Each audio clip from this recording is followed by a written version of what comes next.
Hi everybody, John here. Just had a go at making this video and wasn't very successful. Couldn't find my words. I don't know if you ever experienced that, but so I thought I'd better have another go at knocking it out. To start off, I'm going to say we're listening to this. This is a Norwegian band called Wobbler. It's a new album that came out just last year, the end of last year, and to be honest with you, I think it's most probably one of the better releases of last year. Fantastic band, always been a fan of them.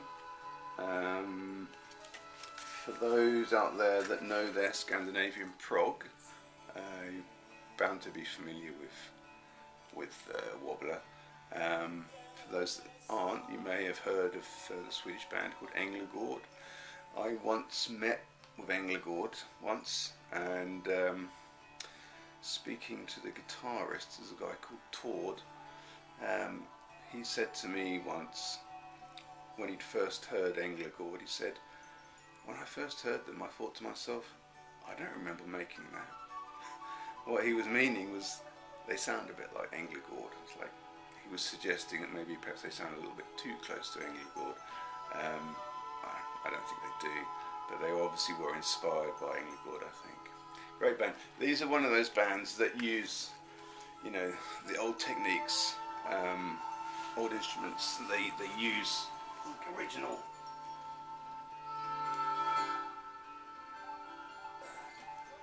They use original mellotrons and moogs, that sort of stuff, to make their sound, and they're perfectionists. You know, they've been making this record over the past, what, 2 or 3 or 4 years, I suppose. Okay, so I'm going to go from there on to showing this. In August last year, I had a visit from my parents-in-law from California, come stay with us, and we took them over to West Wales. Had a lovely time there. After that, we took them to Devon and Cornwall, and had a nice time. I think my father-in-law, it was about the 3rd time he'd ever been to Europe before, and we had a nice time. Anyway, the year before that, I discovered this antique shop in a town called Mousehole. It was more of a village, I suppose. I think they pronounce it Mousel there, but it looks like it's spelt Mousehole. It's a quaint little sort of Cornish village. Anyway, when I was there last year, the old man in the shop, he basically weighed the collection of records that I'd picked out and said, you know, well, give me 20 quid. So I mean, he charged me by weight. This time when I was there was a younger lad there, perhaps a bit more savvy around, you know, the popularity of vinyl, and they weren't quite as cheap this time, unfortunately, but still, you know, some good finds, and they weren't too costly, otherwise I wouldn't have bought them. So this is Pinder. I think it's his first solo album. He is a man from the Moody Blues, as you know. I'm not that knowledgeable about the Moody Blues. I only really sort of got to know them in the past few years.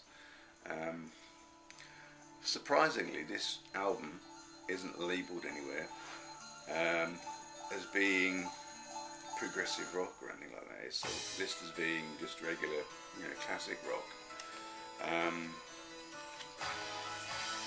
It's okay. It's not brilliant. It's not the best record. And like I say, I'm not that knowledgeable about the Moody Blues, so I don't really know how it compares. A bit of a call out to Liz, who I know is a big Moody Blues fan. I wonder if you know this record, Liz. Can you tell me anything about it that I don't know? Well, you can tell me lots about it if you know anything about it at all. I like the cover. Anyway, so at the same place, the Curiosity shop where I got that, I bought these 2 next records. Steeleye Span. So Steeleye Span, they're more of a sort of folk rock group, and I think I'll start off by saying this is an unusual use of a gatefold. Look at that. Oh, it's a lovely cover. It just seems a strange thing to put there in the middle. You know, there's no lyrics or photographs or anything. Oh, well, so this is their third album, I believe. Look at that for a beautiful, beautiful label. The other side's quite nice too.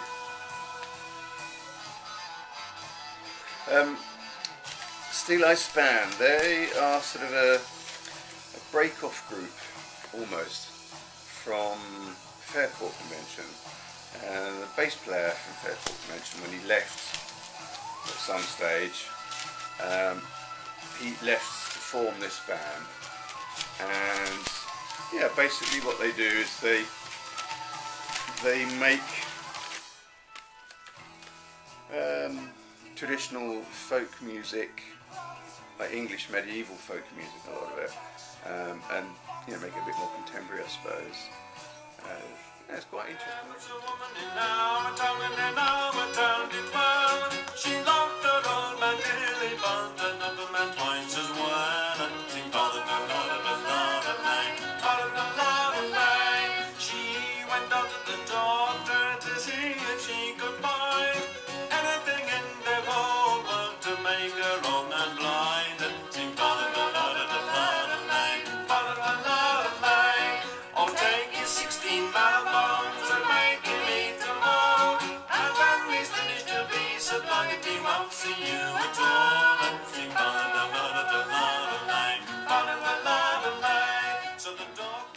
And then the other one I got from that Curiosity Shop is this one. This is the fourth one. So this is the album that came out after this.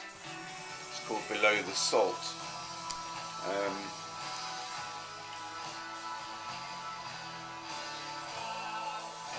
More of the same. It's Maddie Pryor. She's the vocalist. These other guys, they sort of play instruments, and they have this sort of harmony thing going on. I've always found Maddie Pryor as being a very alluring lady. I don't know what it is about her. There's something kind of sultry about the way she sings and performs. I don't think she's aware of it. It's just in my head. But anyway, there you go. I can listen to it till the cows come home. And yeah, on this record they make a much better use of the inside cover.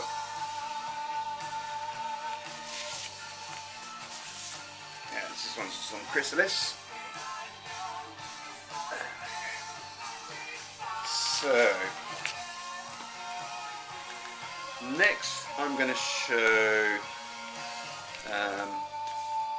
this record. This is by Richard Schöblum, and he used to be basically the main guy, the songwriter, the singer and everything for a band called Beardfish. Beardfish were one of my most favourite bands, possibly, yeah, I don't know if I was saying my favourite progressive rock band, but they were certainly up there.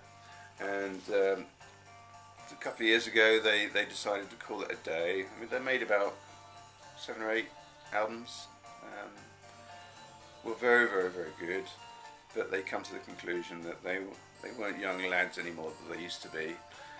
They used to sort of, you know, steal away, rent a shack in the woods, lock themselves away, write a brilliant record and record it, and it would be fantastic. These days they're a bit older, they've got responsibilities, you know, partners, marriage, small children, and they can't do it in the same way. So I think rather than deteriorate and sort of produce something of a different quality from what they used to, they decided to call it quits, which I think is sad, but at the same time I respect that. I mean, they made some fantastic music while they existed, and I wouldn't be at all surprised if, you know, sometime 10-20 years in the future, if they don't reunite, which would be great. But anyway, in the meantime, the guy Richard Schöblum, this guy, he's had a side project, if you like, called Gunfly, which is basically his solo thing. And under the banner of Gunfly, he's made sort of other styles of music. Rather than being progressive rock, it's more sort of aimed at the pop charts. Just a bit different, you know. It's more sort of mainstream. And I'm really happy to say that he's now, with the sort of the separation of Beardfish, that he's decided to now use this Gunfly band of his as his opportunity to make his own progressive rock music, which is so good. I'm so happy about that. I've met Richard Scherblom many times. Each time I meet him, I just get tongue-tied, you know. I always look up and say, "Hi, Richard," and then he speaks to me, and I ask him a question, something, you know, something dumb like, "When's your next album coming out?" or something like that. And whatever he says, it goes in one ear and out the other, because I can never remember what he tells me. But normally he speaks to me while he's signing my CDs or something like that. Anyway, so I'm really happy about this. Now, Richard Scherblom, apart from doing this, he's also a member, and he joined this band, I believe, about the same time as he separated from Beardfish, or Beardfish separated. And so he's now a permanent member in Big Big Train. Big Big Train are a British band. They've been around for a while. I first got a CD of theirs called The Underfall Yard 7 or 8 years ago, I suppose now, and I really didn't like it, and I haven't really listened to it much since then. There was something so depressing about it. It had a couple of guys on the cover with sort of northern flat caps, and it had this kind of Coronation Street style sort of northern hardship and misery kind of essence about it, which just made me feel terrible. I just didn't enjoy it. And you know, some records you listen to and you feel good. I just felt bad after listening to that album. So I kind of put it on the shelf and dismissed them out of hand. But then this album and the album before this have been getting really good reviews. There's also the fact that now, you know, this guy, Richard Scherblom, he now is in Big Big Train. So I thought, brilliant, better give it a go, and it is actually very good. I'm so glad. They are very much a band in the vein of early Genesis, I suppose. They don't clone them or copy them, but if I was going to kind of put them in a pigeonhole somewhere, it would probably be closest to that. Interestingly, you can tell I'm a bit of a fanboy of this guy, Richard Scherblom, because I talk about him a lot. There's an insert in here, a Big Train, and they, you know, they've got the lyrics, stuff like that. And at the back there's a section where they give thanks to people that they want to give thanks to. And Richard Scherblom says, I would like to thank my family, and especially Lisa, for being incredibly understanding during the recording of this album.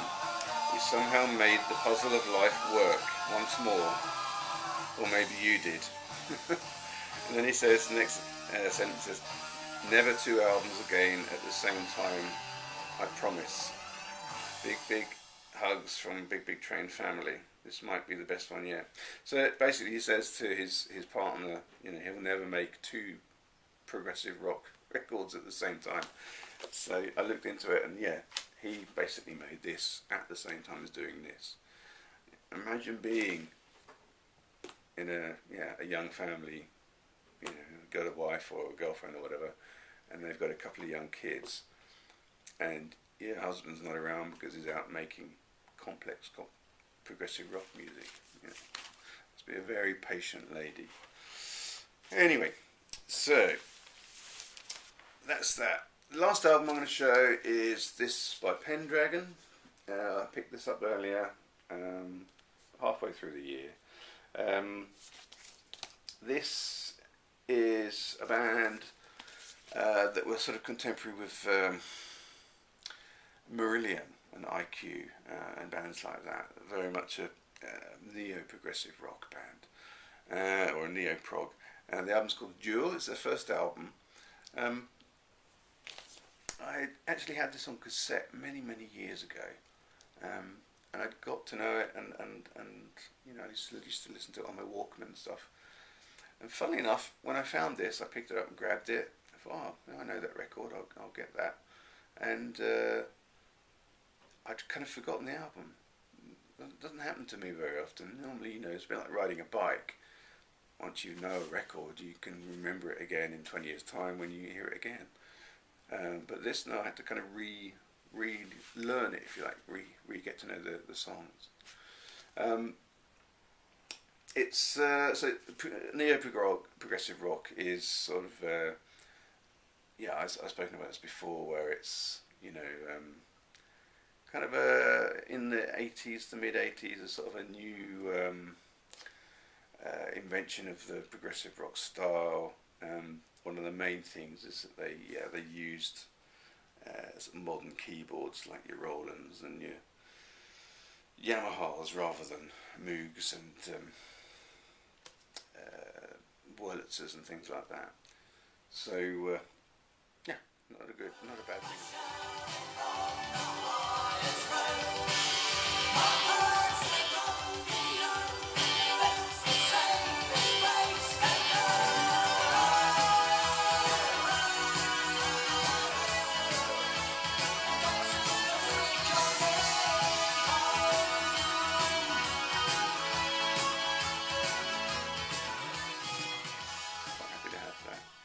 Right, everybody, that's my progressive rock records I collected this last 6 months or so. Thanks very much for listening, and look out for my next video. Thanks very much. Bye.